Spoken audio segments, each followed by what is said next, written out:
In this mixing masterclass, we're looking at submixing. This technique groups audio signals together prior to the main mix bus and can help with both balancing and mix cohesion. We'll be using a universal method, setting up and routing to submix buses manually. That said, many DAWs now include their own streamlined methods for setting up submixes, so do check out the options specific to your DAW. The first thing to appreciate with submixing is we are not using buses to split the signal, as we do with an auxiliary. Rather, the signals are routed solely to the buses to premix them prior to the master bus.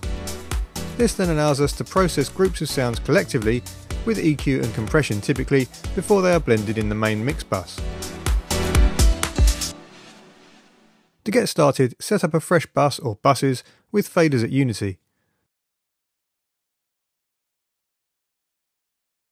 Then on your individual tracks, use the track output option to switch the routing from the main output to the required bus.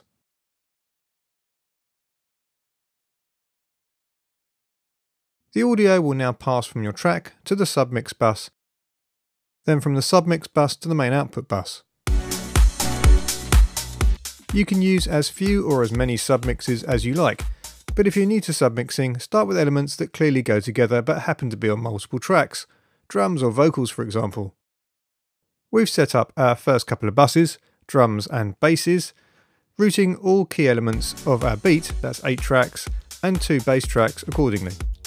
We've named and colour-coded the faders so it's all easy to spot.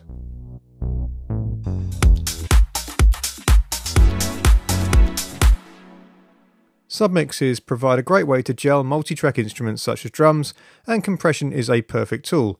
Here we're using the SSL Bus Compressor 2 to add glue, and also the EQP1A for some overall sheen.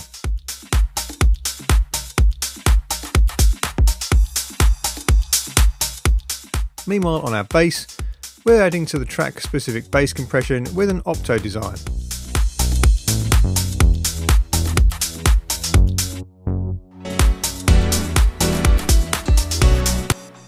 When discussing submixing, we often focus on combining tracks, but submixing auxiliary effects returns is also helpful. Here we've simply grouped all our auxiliary returns into one submix channel, aux effects.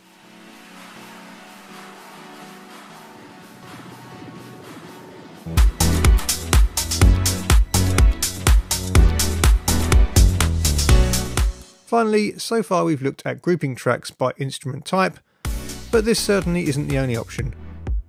Common techniques include submixing tracks according to their main frequency content or function, and you may also want to investigate the ABCD system used by leading mixer Michael Brower.